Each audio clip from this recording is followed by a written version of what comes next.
Ergün bəy, xoş gəlib, səfa gətirmisiniz. Necəsiz? Keyfiniz, əhvalınız? Teşekkürler. Burada keyif və əhval ancaq yaxşı ola bilər. Çünki bu studiyada həmişə kimi pozitiv əhval-ruhiyyə var. Ümumiyyətlə, mövzu ilə bağlı istəyirəm mövzuya keçək. Mərkəzi sinir sisteminin patologiyaları və o patologiyaların gözlərimizə verdiyi fəsadlar. Nə kimi fəsadlardan söz gedir burada? Ümumiyyətlə, bizim bədənimizdə hər bir xırda prosesdən başlamış mühüm və həyati proseslərə qədər hamısı beyin tərəfindən idarə olunur deyə görməmiz istisna hal deyil və göz siniri bilavasitə beynimizə daxil olaraq orada təsvir analiz olunub bizə o təsviri göstərmək qabiliyyətinə məhz beyin malikdir və beyin xəstəliklərində, mərkəzi sinir sistemi xəstəliklərində istər-istəməz görməyə təsir edəcək qədər fəsad patologiyalar var. Ən mühümü biz burada bölməliyik bu prosesin harada yerləşməsinə. Çünki mərkəzi sinir sisteminin içərisində bir neçə yollar var, hansılar ki bizim görməmizi gözdən ötürür beyinə. Və buna görmə yolları adlandırılır və bu görmə yolları bir neçə birləşmələrdən ibarətdir. İlk öncə biz götürürük gözdən sinirin çıxan və beyinə daxil olmağa, yəni kəlləyə daxil olan hissəsini, orbital hissəsini, orada yerləşən patologiyalar, bu retroorbital nevritlərdir. Yəni əsasən burada biz iltihabi proseslərinin rast gəlirik ən çox. Bundan başqa bu malignizasiya, yəni hər hansı bir onkoloji problemlər ola bilir. İltihabi prosesləri diaqnostik etmək bir qədər rahatdır. Nəyə görə? Çünki dediyim kimi, həmişə mən bunu vurğulayıram, iltihab hər bir xəstəliyin başında durur və iltihabın əlamətləri var. Bunlardan biri də ağrıdır. Belə xəstələrə adətən müraciət edirlər gözün görməsinin kəskin baş vermiş zəifliyinə və vacib bir məqam göz almasını hərəkət etdirəndə ağrı olur. Əgər göz almasını hərəkət etdirəndə gözün arxa hissəsində, gözün daxilində ağrı hissiyatı varsa, bu retrobulbar nevritin əlamətidir. Adətən bu soyuq vaxtlar və ya hər hansı bir yoluxucu infeksion xəstəliklərin epidemiyaları zamanı, ən əsas da bu qrip xəstəliyidir, zökəm xəstəliyi zamanı. Bu məqamlarda əgər xəstələr elə bir əlaməti hiss elədilərsə, mütləq gecikdirmədən müraciət etməlidirlər həkimə. Nədən? Oftalmoloqa. Nədən? Çünki uzun müddətli müalicə olmayan nevritlər gətirib görmə sinirinin atrofiyasına gətirib çıxardır və bu görmənin tam itməsinə səbəbkar ola bilər. Ona görə vaxtında müayinə olunduqda əlbəttə ki, xəstəni müalicə etmək olur və heç bir fəsad qalmır bu prosesdən sonra. Amma üzr istəyirəm, fikrimi istəyirəm axıracan yekunlaşdırım. Bu gözdə orbital şişlər. Orbital şişlər ilk öncə özünü heç cür biruzə vermir və adətən bu xəstələr həkimə müraciət edirlər o zaman ki, nə vaxt kosmetik effekt baş verir. Çünki şiş toxuması orbitanın içində, yəni göz yuvası içində özünə yer almağa başlayır və göz almasını şişirdir, itələyir qabağa, eksoftalm baş verir. Göz almasının qabağa irəliləməsi bu çox qısa bir müddətdə baş verən prosesdir və belə bir halda xəstə müraciət edir. Çox vaxtı bu xoşxəssəli şişlər olur və şükür Allah ki, yəni burada müalicə cərrahi müdaxilə ilə olunur. Adətən bu birgə onkoloq və neyrocərrah və oftalmoloqun, yəni birgə əməliyyatlar, bəli, mütləq üçü birdə olan bir əməliyyatdır. Amma çox vaxtı yəni deyirəm ki, burada bir problem olmur, xəstələr şəfa tapa bilirlər. Aydındır və əminəm ki, sizin təşəbbüsünüzlə bütün xəstələr şəfa tapır. Çünki öz ixtisasında, öz peşəsində sözünü demiş həkimsiz. Var olun doktor, hər zaman. Özünüzü təqdim edəmədiniz? Adım Mobildir. Hə, Mobil bəy. Sualınız var mı Mobil bəyə? Yox, prinsipcə hər şey bəllidir. Əslində, yəni mənim dediyi göz dibində xal var. Biz ali görmə mərkəzində baş vermiş hər hansı bir distrofik prosesdən danışılır. Və bu distrofik prosesdən söhbət getdikdə biz ilk öncə nəyə nəzərə alırıq? Ya makulyar distrofiyalar, yaşla əlaqəli senil makulyar distrofiyalar və ya hər hansı bir irsi xəstəliklər, Stargardt distrofiyası, və ya belə deyək, retinitis pigmentoza deyilən bir xəstəlikdir. Bütün bunları nəzərə alaraq, bütün bu vəziyyətləri nəzərə alaraq, yəqin ki, xəstənin görməsi çox aşağı olduğuna görə mən o fikrə gəlib çıxıram ki, burada proses artıq çox irəli gedib və hər hansı bir müalicə, effektiv müalicə yoxdur. Əfsuslar olsun. Amma o biri tərəfdən müəllimin dediyi hər hansı bir eksperimental müalicələr getməkdədir və bu tədqiqatlar aparılır. Bu gün üçün hər hansı bir effektiv müalicə üsulu yoxdur. Düzdür, retinitis pigmentoza mən keçən dəfə də vurğulamışdım. Artıq dünyada mövcud olan eksperimental mərhələdən geniş kütləyə yayılma mərhələsinə keçmiş bir dərman var. Bu xüsusi virus vektorlar vasitəsilə pigment abiatrofiyalarda genetik müalicə, genetik mühəndisliyə aid olan bu dərmandır. Diri dərman biz buna deyirik, çünki canlı viruslardan ibarətdir. Amma həddindən artıq bahadır bu gün üçün və o qədər də geniş kütlədə tətbiq olunmaqda deyil, amma mövcuddur və mən ümid edirəm ki, hər bir üsul olduğu kimi əvvəlində sözsüz ki, bu qiyməti baha olur, çünki bunun yaradılması və texnologiyaların bahalı olmasından irəli gələn bir şeydir. Amma sonraki dövrdə yəni hər bir belə müalicə getdikcə ucuzlaşır və daha geniş kütlədə tətbiq olunmaqdadır, yol tapılır. İkinci məqama gəldikdə,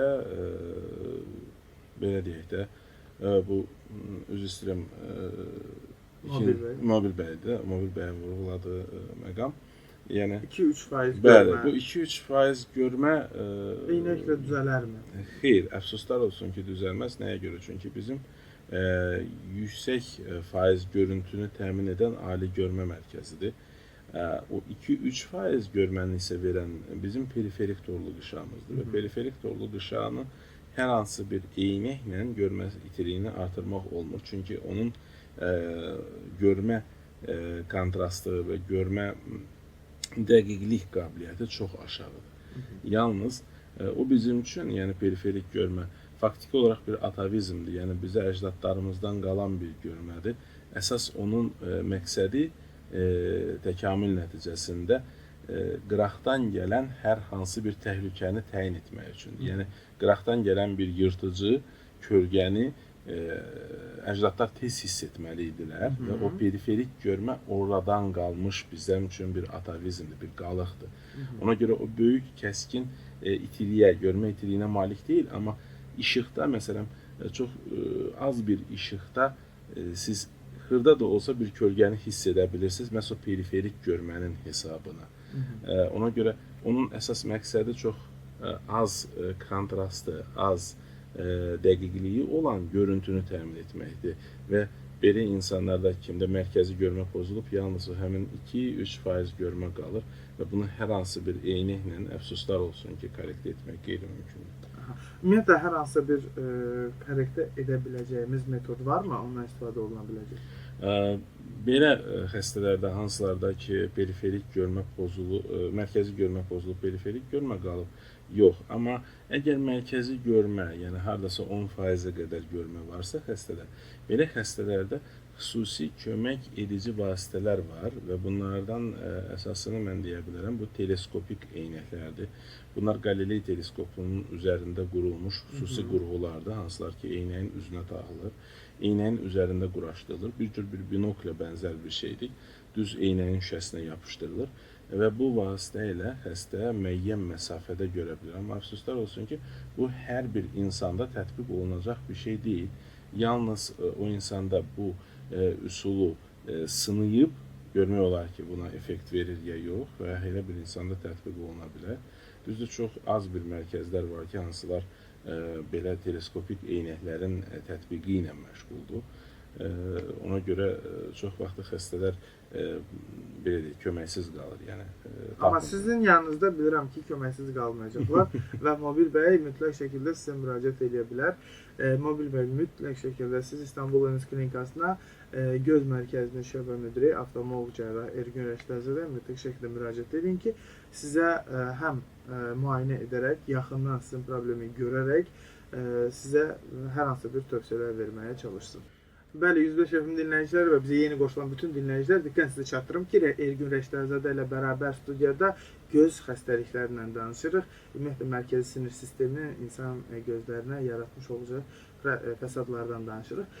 Beyində yarana biləcək, beyin idarə etməsində gözlə bağlı yarana biləcək hər hansı bir fəsadlardan istəyirəm danışaq. Bəli, burada ikinci mərhələyə gəlirik. Sinirin beyinə daxil, yəni kəlləyə daxil olan hissəsinə. Burada görmə yollarında olan patologiyalar ola bilər. Ən çox da bu Türkiyə həriyənk nahiyəsində olan şişlər törədir bunu və ya anevrizmalar, orada olan damarlar ilgəyinin anevrizmaları. Türkiyə həri nahiyəsində olan hər hansı bir törəmələr gözün görmə sahəsinə təsir edir və iki gözdə görmə sahəsində itmələr baş verir. Belə xəstələr adətən nədən şikayətlənirlər? Son zamanlarda deyirlər ki, hiss edirəm elə bir gözümün bir tərəfindən bir pərdə kimi asılıbdır. Yəni ya sağ tərəfi, ya sol tərəfi görə bilmirəm. Bu hər iki gözdə və ya tək gözlərdə ola bilər. Belə görmə sahələrində olan defektlər mütləq şəkildə görmə sahəsi yoxlanmalıdır belə xəstələrdə və əgər görmə sahəsində biz tapırıq hər hansı bir patologiyanı, o zaman biz belə xəstəni yönəldirik kompüter və ya maqnit rezonans tomoqrafiyasına və orada şiş təyin olunur. Çox vaxtı məhz belə şişləri oftalmoloqlar təyin edirlər. Çünki hər hansı bir ayrı əlaməti olmur belə xəstələrdə və birinci şikayətləri görmə sahəsindən olduğuna görə ilk müraciət edən həkimlər göz həkimləri olur. Və mərkəzi sinir sisteminin problemlərindən biri artıq görmə mərkəzinə olan problemlərdir ki, hansılar artıq qabıq altı və beyin qabığında yerləşən proseslərdir. Əfsuslar olsun ki, bu hallarda çox vaxtı müalicə etmək çox çətin olur, mümkünsüz olur. Amma yenə də belə xəstələr vaxtında müraciət etdikdə, məsələn, damar problemləri olanda, qan sızmalar zamanı, hər hansı bir travmalardan sonra baş vermiş gematomalarda yenə də problemi həll etmək olur ya cərrahi üsulla, ya müalicə üsulu ilə. Çox vaxtı burada vacib amil xəstənin o kiçik, incə dəyişiklikləri vaxtında duyub həkimə müraciət etməsidir. Və burada neyrocərrahlardan, göz həkimlərinin belə deyək də, birgə işləməsi, birgə fəaliyyəti daha vacibdir. Çünki çox vaxtı bu xəstələr ya travmatoloq neyrocərrahlara düşürlər, ya nevropatoloqlara müraciət edirlər və onlar yönəltməlidirlər artıq oftalmoloqa. Çünki burada müəyyən müayinələr, məsələn, beyin daxili təzyiqin qalxma əlamətləri artıq göz dibindən çox tez şəkildə görmək olur və xəstəni yönəltmək olur düzgün istiqamətdə. Mən hər şeyi anladım. Bir dənə diqqətlə qulaq asın radio, mən sizin sualınızı cavablandıracağam. Demək, baxın, sizin vəziyyətiniz makulodistrofiyadır, ali görmə mərkəzinin distrofik prosesi. Mənim fikrimcə sizdə nəzər alsaq ki, yüksək miyopiyadır, -11, -9. Sizin gözünüzdə sentral neovaskular membran formalaşıbdır. Bunu daha çox makulodistrofiya yox, məhz yüksək miyopiyalarda mövcud olan lak çapıqları deyilən bir şey var ali görmə mərkəzi nahiyəsində. Həmin nahiyədə damarın problemidir, damar membranının formalaşmasıdır. Sizə mən tövsiyə edərdim intravitreal inyeksiyalar, yəni gözün altından vurulan yox, o uzanıq vəziyyətdə dediyimiz göz içi vurulan iynələr, bu anti-VEGF faktorlardır. Bu iynələrə siz bizə də müraciət edə bilərsiniz, biz istifadə edə bilərik, sizdə tətbiq edə bilərik. Hər şey asıldır o gözdə formalaşan membranın ölçüsündən və formasından və onun yerləşdiyi yerdən nə qədər həcmdə torluq işığınızı əhatə edir. Dediyim bayaq ki, o diri inyeksiya, virus inyeksiyası bu sizdə tətbiq oluna bilməz. Çünki o yalnız və yalnız retinitis pigmentosa deyilən bir xəstəlik, bu irsi xəstəlikdir. Qohumluq əlaqəsi olan valideynləri, qohum olan insanlarda baş verir və ona görə o nöqtəyə nəzərdən hər hansı bir sizdə effekti olmayacaqdır. Amma sizdə anti-VEGF faktorlar inyeksiyasının xeyri olar və sonraki dövrdə ola bilsin ki, eynək taxılmaqla da müəyyən dərəcədə biz sizə kömək edə bilək. Əgər istəsəz bizə müraciət edə bilərsiniz. Aydındır və çox qısa da istəyirəm bizə gələn mesajlardan bir ikisini oxuyum. Salam, hər vaxtınız xeyir olsun. 2002-ci ildə mənim gözlərimdə inyeksiya vurulub. Ondan sonra görmə sanki qalın duman arxasından görürəm. Bu bildurumu bulandıra bilərmi? İntravitreal inyeksiyaların qeyri-düzgün tətbiqində bir ola bilər, billurda hər hansı bir problemlər baş versin və iynələrin tərkibində əgər qarmonlar vurulursa, steroidlər, məsələn, kenalog inyeksiyası, triamcinolon inyeksiyası, O iğnələrdə də baş verir uzun müddət tətbiqində mirvari suyun əmələ gəlməsə bu bir problem deyil. Əgər mirvari suyu varsa o rahat şəkildə əməliyyat olunur. O demək deyil ki, siz müalicəni göz dibinə görə davam etdirməməlisiniz. Aydındır. Və sonraki mesajımız salam həkiminizi salamlayıram. Bir sözüm var mənim gözüm zəifdir. Uzaqdan -6 taxıram. Gözüm nə zamansa düzələ bilərmi? -6 dərəcədə əfsuslar olsun ki, biz həmişə deyirik, yaşlaşandan sonra göz müsbətə doğru gedir, amma adətən bu -2-2,5-a qədər olan xəstələrdə yaxşılaşma baş verə bilər. -6-da yaxşılaşma o dərəcədə baş verməyəcək, yəni zəiflik yenə də qalacaq gözdə 3-3,5 dərəcədə. Ona görə belə xəstələr əgər yaş 40-dan aşağıdırsa tövsiyə edirəm ekzimer lazer əməliyyatı olunsun. Ekzimer lazer əməliyyatından sonra rahat şəkildə görsün. Yəni onu oturub gözləmək ki, mən 50-55 yaşından sonra gözüm görməsi yaxşılaşacaq. Birincisi burada heç bir mənası yoxdur, çünki olası deyil. O birisi tərəfdən də ki, cavan insanın eynilikdən asılı olmağı da o qədər rahat və düzgün həyat tərzi deyil.